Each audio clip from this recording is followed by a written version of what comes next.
Welcome to the All Facts Matter podcast, where we push back against corporate media propaganda with facts, evidence, and data. I'm Peter, the author of All Facts Matter. Let's begin. With the publication by the Bureau of Economic Analysis last Thursday and Friday of the advance estimate of the 2024 fourth quarter GDP estimates and the Personal Income and Outlays report for December of 2024, the curtain draws to a close on the Biden-Harris administration's economic track record. If you believe the corporate media, it is a good track record. If you believe your wallet, calling it the reign of error is being kind. If you peel back the layers on the data beneath both reports, the wallet wins. The Biden-Harris administration closes on a sour note after 4 years of sour notes. Corporate media, of course, does not see it that way. Corporate media is still pushing the narrative that the economy is healthy and doing well. Corporate media is, of course, wrong. Most folks already know this. Their wallets tell them this. Their bills tell them this. Their paychecks tell them this.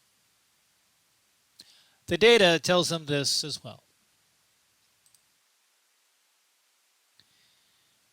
Now, if we take the BEA at face value, the economy slowed in the fourth quarter, but still notched some growth, with real gross domestic product increasing at an annual rate of 2.3% through the fourth quarter, which is down from what was estimated for the third quarter of 3.1%.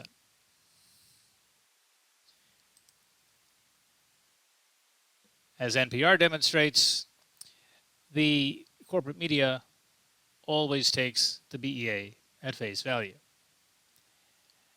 which is why they say things like how the consumer spending kept the economy humming along and that everything is fine and hunky-dory. And while the NPR is giving an accurate restatement of the BEA news release on fourth quarter GDP, it fails to look beneath the headline numbers. As is true of all corporate media, it does not bother to question if the growth being touted is solid, sustainable, wealth-building growth, or if it is just a game of numbers by the BEA. Our corporate media makes the same mistake with the Personal Income and Outlays report, which gave a year-on-year consumer price inflation print of 2.6%.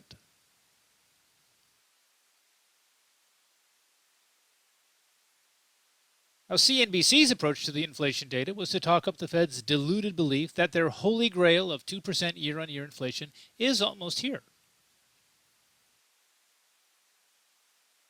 And they quoted Chicago Fed President Austin Goolsbee that the data was even a little better than expected, which is really kind of scary when you think about it. CNN, for its part, concluded that the inflation data meant that the U.S. economy would actually achieve the mythical soft landing. Soft landing being where price stability is achieved without the economy slipping into a recession. This, of course, presumes that the economy is not already in a recession, which it already is, so why they're even talking about this soft landing makes absolutely no sense.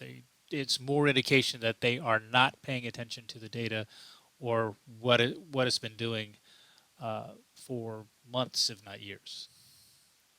And by now you've probably noticed that I am quite unimpressed by how corporate media has portrayed both of the BEA reports, which I am very unimpressed.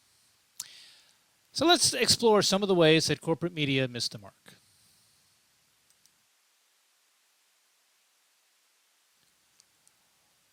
What the BEA advance estimate fails to articulate, and what corporate media fail to note, is that not only was the fourth quarter GDP estimate a noticeable reduction from the third quarter, but 2024 was weaker than 2023, and a major climb down from 2021's growth numbers.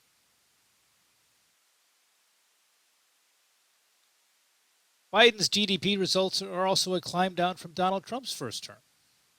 Now, exact comparisons are somewhat tricky because of the extreme dislocations of the COVID pandemic panic, the rebound from which also produced a significant portion of the heady 2021 percentage GDP gains for Joe Biden.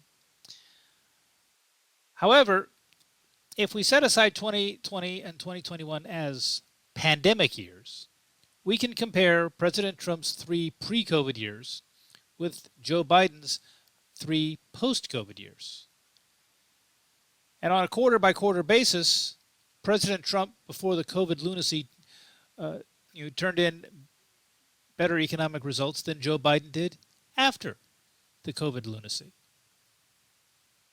As a general rule of thumb, more economic growth is preferable to less economic growth. And under Donald Trump pre-COVID, there was more economic growth than there was under Joe Biden post-COVID.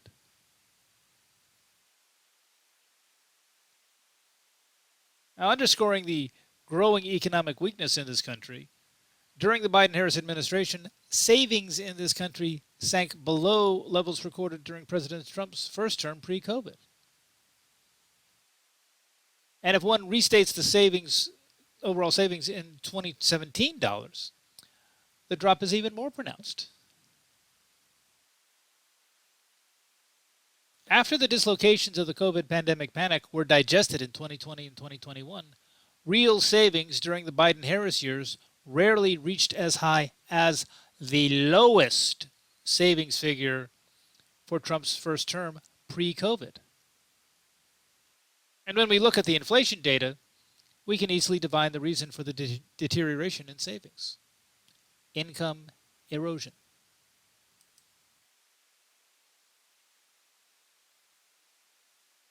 For all the corporate media blather about a soft landing, within the Personal Income and Outlays report lies the grim confirmation that consumer price inflation has not been vanquished and is not heading towards the Fed's holy grail of 2%. Quite the contrary.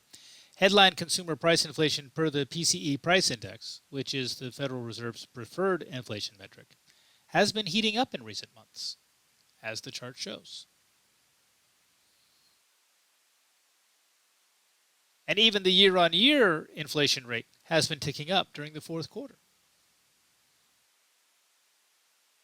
Now, bear in mind that a lower inflation rate merely means that prices are rising more slowly than before. So long as there is inflation, price levels are rising. Now, that matters because the price rises during the Biden-Harris years have been nothing short of extreme. As you can see on this chart, the difference between the nominal and real personal consumption expenditures is the impact inflation has had on prices. The difference between those two lines, the spread between those two lines, is what inflation has done to consumer prices. Now, the impact of that inflation over the past 4 years is an order of magnitude greater than it was during President Trump's first term. And that's including the COVID years.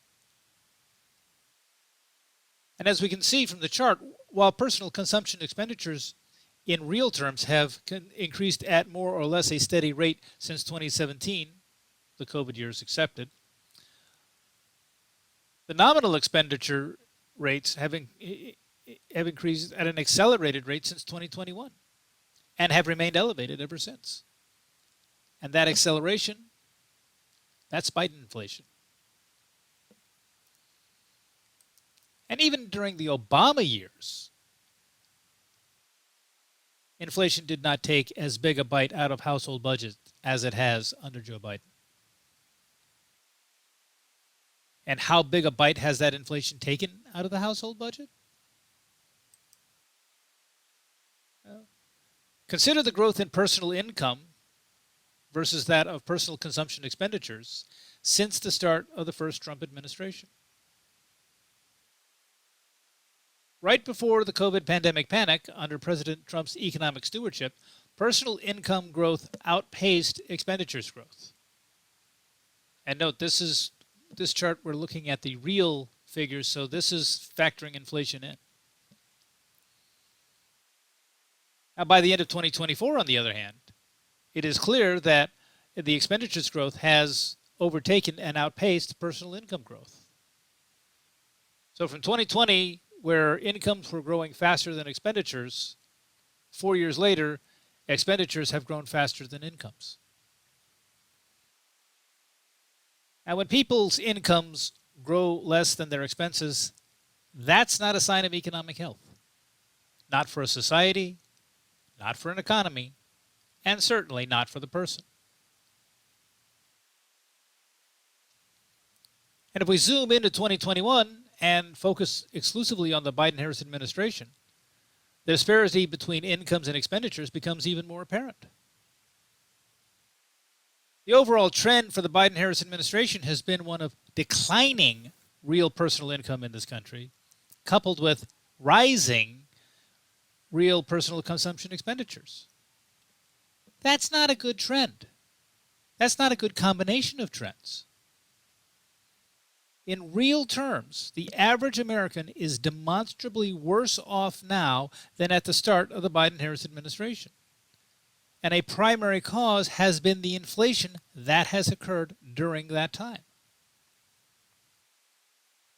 Now, if the prerequisite for a soft landing for the U.S. economy is having inflation under control, to talk about a soft landing right now is not only premature, it's downright delusional.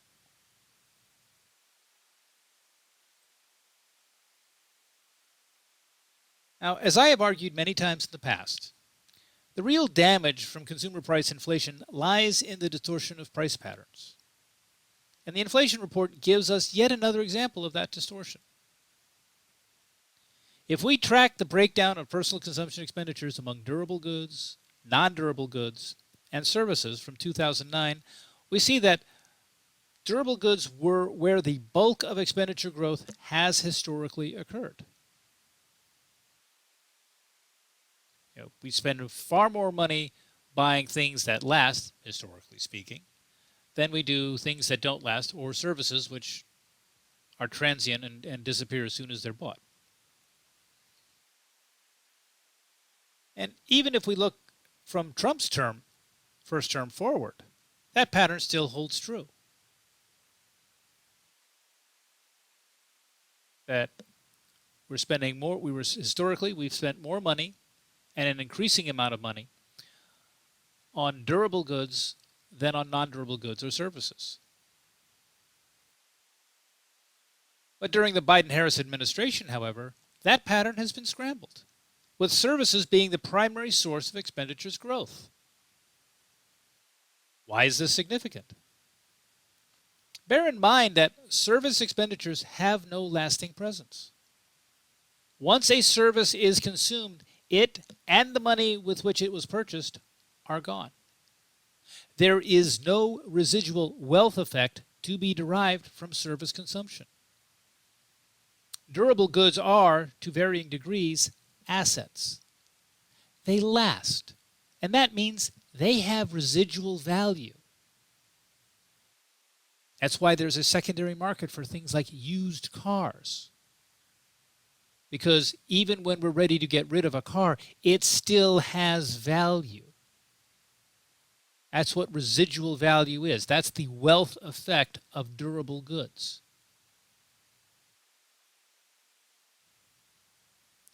But in the last 4 years, consumption patterns in this country have moved away from buying things which last, things which have residual value, to spending on services with no residual value whatsoever.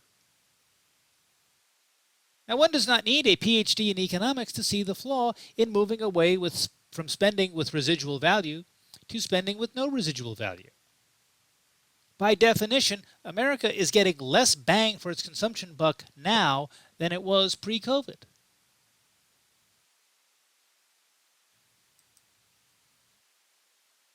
And the distortions of the Biden-Harris reign of error are not limited to the consumption side of the ledger.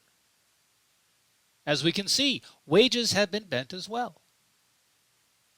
Now, during the Obama years, manufacturing wages and wages in trade, transportation, and utilities very nearly kept pace with each other, even as other services tended to outpace them both.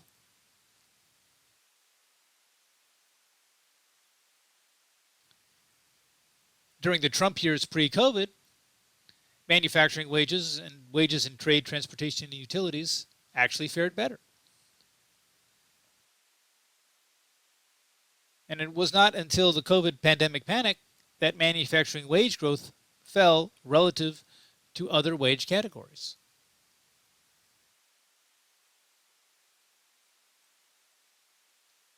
But since 2021, manufacturing wage growth has been dead last from the start. Not only have manufacturing wages languished behind other wage categories, but during the past year, we see that manufacturing wages have actually declined. People are getting paid less, earning less to work in manufacturing than they were. Now, having the worst wage growth means that manufacturing wages have also been hit the hardest by inflation. And having manufacturing wages fall only compounds that problem.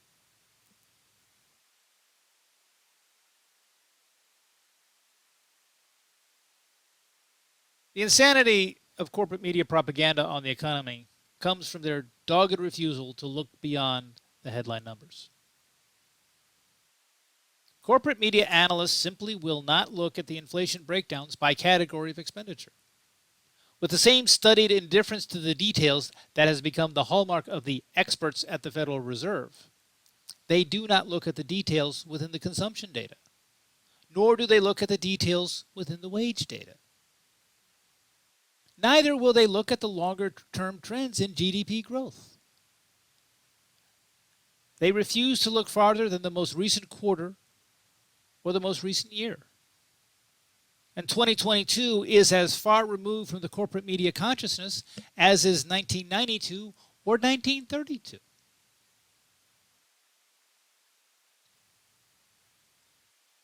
They do not pause to consider the extreme disparity between nominal consumption levels and real consumption levels, with the difference between the two being the impact of consumer price inflation.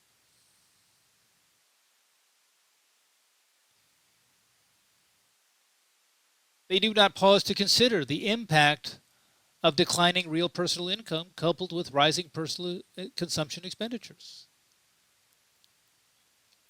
They do not pause to consider the impact of manufacturing wages lagging other sectors. Yet that impact is what consumers feel whenever they are at the store.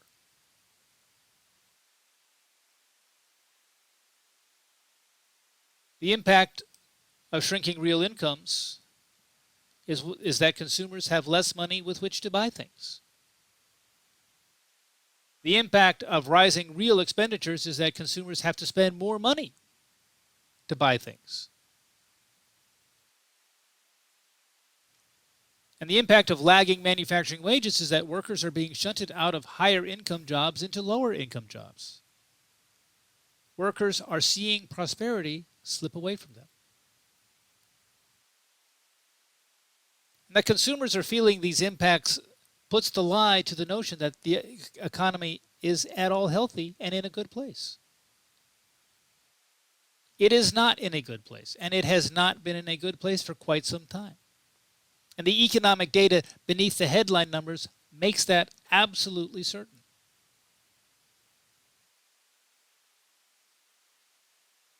When corporate media argues that the economy is holding up, they are either embarrassingly ignorant or they are lying to you. When never Trumpers argue that the economy did better during the Biden-Harris administration than during the first Trump administration, they are either embarrassingly ignorant or they are lying to you. This is not an economy that is doing at all well. You know that because your paycheck and your grocery bills and your wallet tell you that on a regular basis. What corporate media will not tell you is the data agrees with you.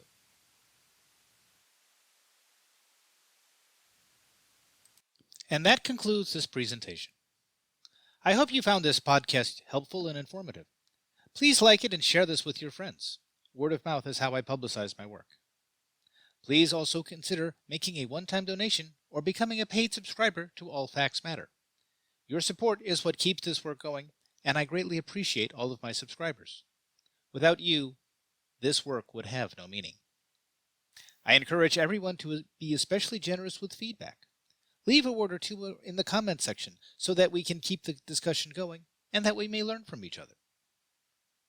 Thank you all for listening, and have a nice day.